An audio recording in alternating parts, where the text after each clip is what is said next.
Greetings and good morning once again to each one of you.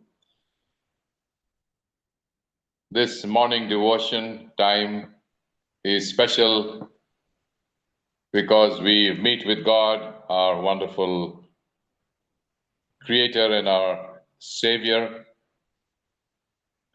for His good interest towards each one of us in each of our lives. He brings to us messages from day to day that deal with some very important and serious behavioral and relationship experiences. God, who gave these messages almost 2,000 years ago or more than 2,000 years ago, these messages are so relevant to us today. We see this as if these were spoken to us even in our very present time. God, who knows what his people need even in times to come, has prepared these messages so that we, receiving these messages, could make changes in our life and behavior that would make us fit for his service and to prepare us for his kingdom. These wise men who were inspired by God have used very simple illustrations that we can apply these to our very own lives. And he uses in this literary form of presentation by contrasting how one is better than the other and how we should see and apply these to our very own lives. We are in chapter 27 of Proverbs, and the wise man continues to share with us divine wisdom. For it is only through the eyes of God, having received his divine wisdom, that we are able to see these conditions in our life, lest without divine vision we may so easily overcome and so easily overlook these behaviors in our life. We will read verse 5 and 6 of Proverbs chapter 27. Open rebuke is better than love carefully concealed. Open rebuke is better than love carefully concealed. Verse 6. Faithful are the wounds of a friend, but the kisses of an enemy are deceitful. We can see here the wise man contrasting faithful words of a friend and the kisses of an enemy, how contrasting they are. Likewise, rebuke is certainly better than concealed love. Let's see how these experiences are very real in our lives. To give rebuke is to speak words of correction, of instruction, to point out some error, wrong, or mistake that somebody is involved in. And so, rebuke is essential to be applied to somebody who is in need of correction.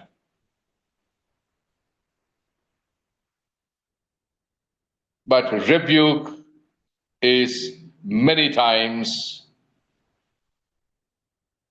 disregarded, and many people are hesitant to administer rebuke to others, and especially to their own family members or to others in God's family. Yes, rebuke certainly comes with and is like a hard pill to take. It comes with a change, a call to change, a word of instruction to alter one's way of life and to let a person recognize the mistake that he or she has made. It is most difficult for human beings to acknowledge the wrong that they have made.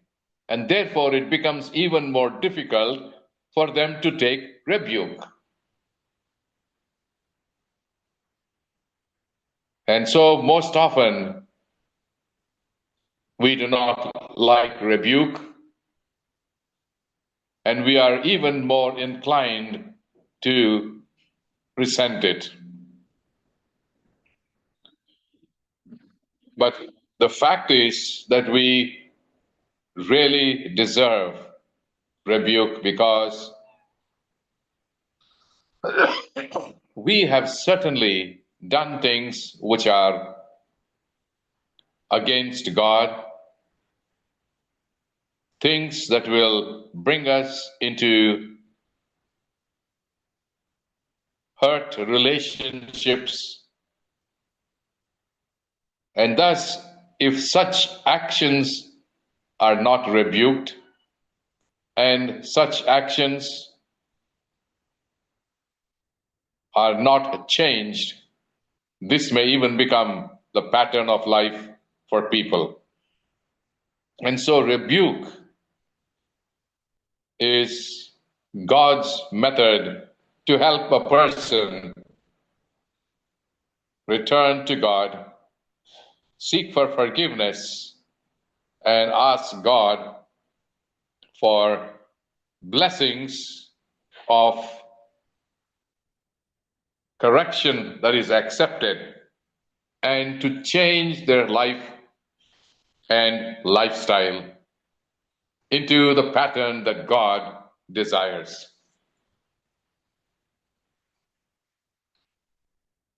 But to make this kind of a change, a rebuke should be given, and the spirit with which rebuke is given is very important. It should be given kindly, considerately, and prayerfully. And of course, with a lot of loving tone and with love that exudes from the one, thus trying to bring about a mending of a relationship that has been broken, thus to strengthen a bond of friendship and to cement it. And so, with a positive spirit, with a good intention in mind, when rebuke is given, certainly it goes a long way to lead the one who is at fault, though that person may dislike rebuke, but when they understand the spirit with which it is administered to them, they will see the good intention in the one who is rebuking them.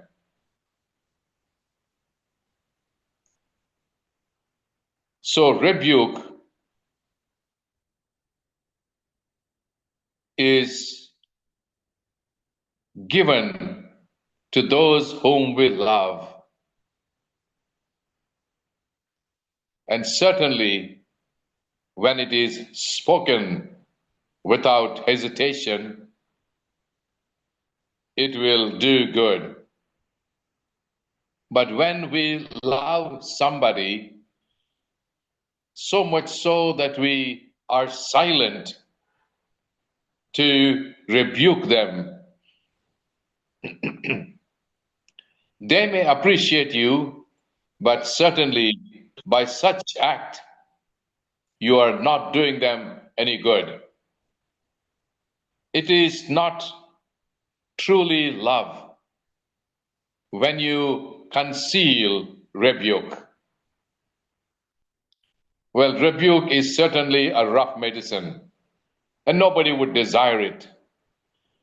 But somebody with a genuine open heart, a friend with such open-heartedness and with good intention for the betterment of their friends, would tell, of course, what their faults are very freely. Unless you are able to build such friendly relationship, you may not be able to openly rebuke people. You cannot openly tell their faults. But in giving rebuke, as a good friend, you do not fail to correct your friend, but it is only to be administered to the person, and their wrongs should be concealed from all others. This is an important lesson that we have to learn. When we correct somebody in their wrong, we should not publicly tell that wrong that somebody was found guilty of. Rather, that is what should be concealed in love. Love is such a wonderful experience that when you love somebody, you will always desire the best for them. And so if they are at fault, you should correct them. But love does little good when it is concealed. Your love has to be shown in public. You cannot presuppose that somebody will discern the love that they have towards you as an honest expression of love, which is to give an open rebuke, which is far better than carefully concealed love. When you know somebody is at fault and you love them, you rebuke them. But if you do not want to hurt that person, and because you love the person, you are concealing his mistake and do not rebuke, you are not doing the best in their good interest. Love that is hidden is not perfect love. The highest love that one can express is when it is actually expressed openly. It can be seen in the way how it praises those whom you love. That love hides itself, and if it professes not to see and does not remain, and so it remains silent, such love is really at a very low level.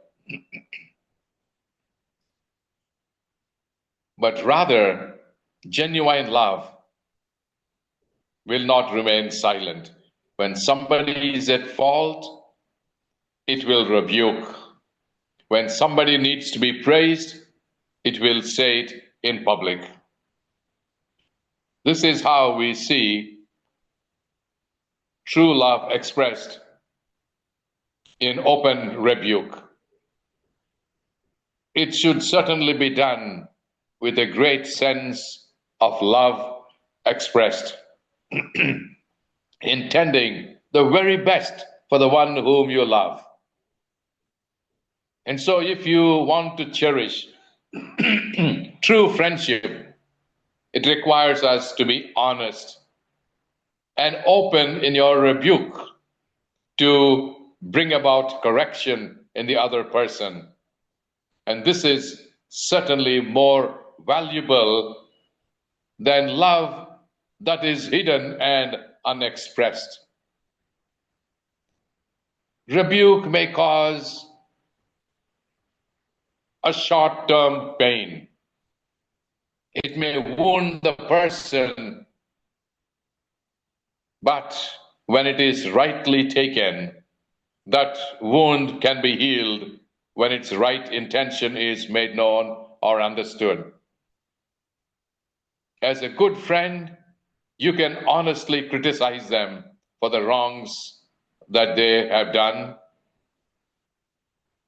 because they understand you as a good friend and you are trustworthy. And this comes with a desire to help him. When this is understood, certainly rebuke has done and served its purpose. But on the other side, we have even an enemy who flatters you, just like sharing many kisses. As an enemy, you see your enemy expressing this superficial love by many kisses, which are deceitful. Never be fooled by people who outwardly flatter you. Perhaps even your enemy may choose to flatter you and give you such kisses, but these are deceptive and harmful. This second proverb certainly is in contrast with a courageous, truth-telling rebuke. Compared with this passive silence, only trying to flatter you, not willing to offend you, not taking the risk of your misunderstanding, for it is your enemy who would want to do this. Secret love can hide a friend's mistake.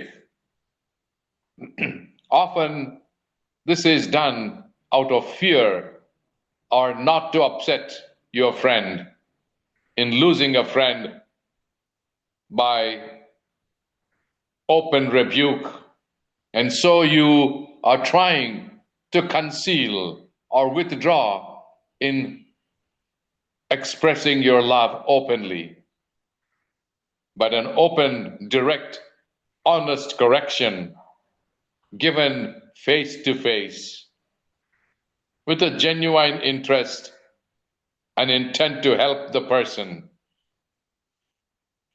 While this may be difficult, we know certainly it is necessary for true friendship to grow.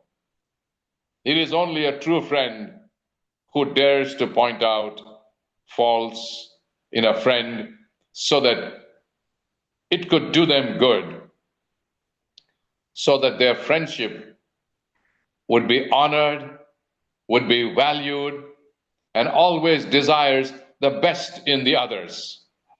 That is what genuine friendship is. It is not when not wanting to hurt somebody that you are silent and not to point out their errors because you fear that by showing out their mistakes, they would misunderstand you or that they would consider your love for them not being consistent. But consistent love is not to hide that love in not revealing their mistakes, but consistent love is at all times you desire the best for your friend, showing them love when they have made a mistake to correct them, and joining with them in their accomplishments and joys.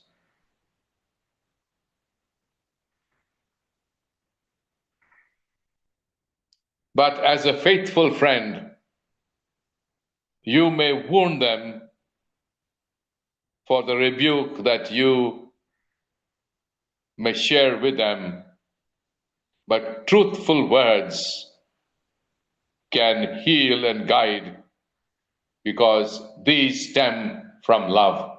And when such love is recognized, surely a faithful friend, a trustworthy friend, a friend who has good intentions toward us, he only is desiring the best for us, though he may wound us. Maybe it would be a small, superficial wound, but could be healed by such genuine expressions. But these words of flattery by an enemy, good, high-sounding, smooth talk, and feigning affection, pretending such love that an enemy tries to exhibit to you. Be careful of their excessive, deceitful expressions, for these are not from the heart, but these are simply to overshadow you, to blind you, to see who is speaking with intentions which are negative towards you behind those words of flattery. These are not to build you up like a true friend whose words always are to help build up a person, but these are words that would later lead you to your ruin. So you got to be careful how we can identify such people who speak words that appear to be agreeable to you, but actually these words are simply a camouflage. They are only show with a different intention. These words that come even from an enemy, but are only deceitful. We have in the scriptures the wonderful examples like Judas, who showed his great love to Jesus through a sign of kiss. As a disciple of Jesus, Judas learned his lessons, but he was rebuked even by Jesus for many times not being faithful and honest. But Judas chose to show this false expression of love, to make it a sign to show that it is Jesus who they have come to identify as the one to capture him and go. Judas, by his act of a kiss, was not expressing his love towards Jesus, but chose this act of love to be a sign of deception, a sign of betrayal. And Jesus knew well, and Jesus already told him with what intention that he was going to betray his master by a kiss. But the devil took possession of Judas, whose love for money had surpassed even his love for his master. And that was the kiss of Judas, a bitter ingredient in the Savior's cup of suffering. As he was going through the passion, the suffering, at the time of his trial, he called his disciples to give him company and pray with him. But while all of them slept, unconcerned about what the travail that Jesus was going through, Judas went ahead to actively betray Jesus. Here is a sign. And we have many such examples in the scriptures of Joab, of Absalom, and Ahithophel. These people with their signs, which were with a negative intention, but certainly are detestable and served only negative cause.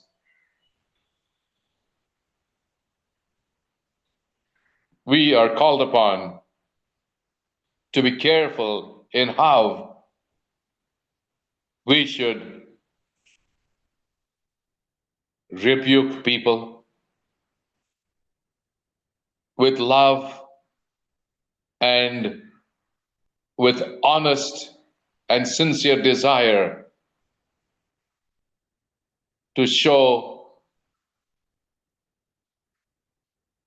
their intention to help their friend who has done something wrong. And to do such act of rebuke, you certainly need a courageous love. It is not love until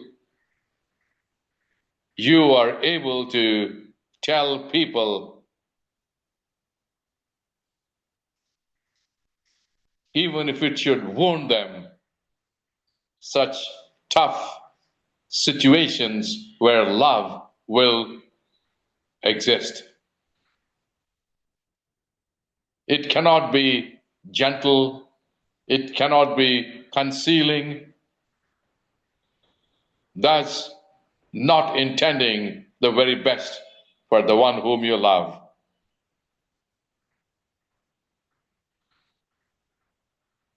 But as a good friend, you can make your rebuke or your criticism positively and to be helpful to the person, rather than like your enemy who has destructive flattery, who may shower kisses like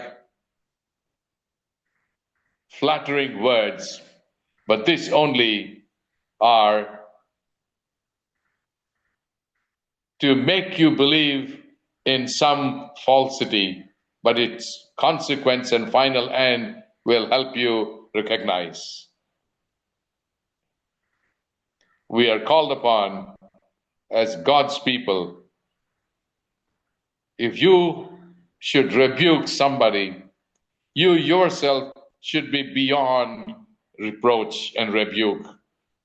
You cannot correct someone unless you yourself are able to, and you reach higher than your friend who has fallen short. Unfortunately, in the modern world today, we often see people as true friends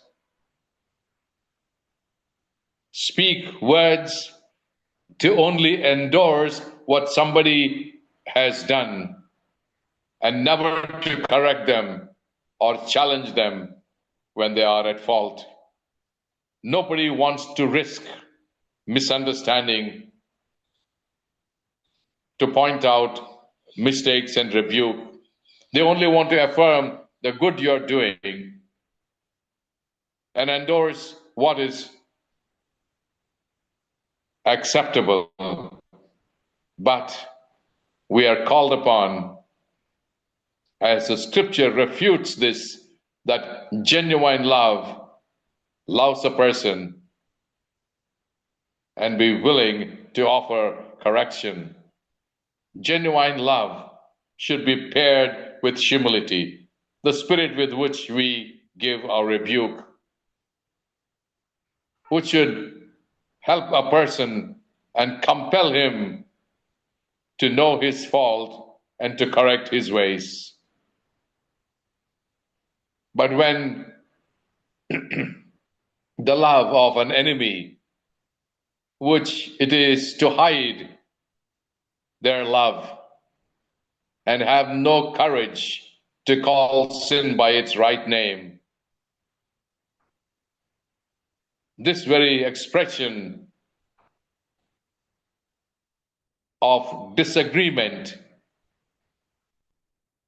is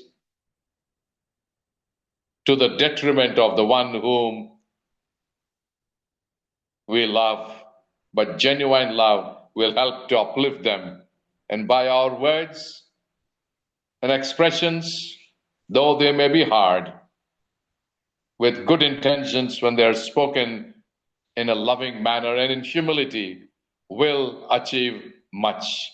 Constructive criticism is far better than love that is inappropriately silent. For such silent love could do nothing.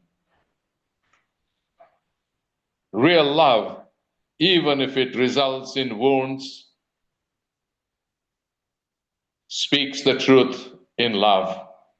That can help build a relationship, heal wounds if they are, and help in a lasting, loving relationship. And correction is one that would help such relationships to continue and grow. As Paul tells us in Galatians chapter 6, verse 1, Galatians chapter 6, verse 1, brothers, if anyone is caught in any transgression, you who are spiritual should restore him in the spirit of gentleness. Keep watching on yourself, lest you too be tempted. As you administer rebuke, remember, you should be careful and watchful that you are not tempted in the very same manner yourself. Likewise, writing to the Ephesians in chapter 4, verse 15, Paul admonishes them, rather speaking the truth in love, we are to grow up in every way into him who is the head, into Christ.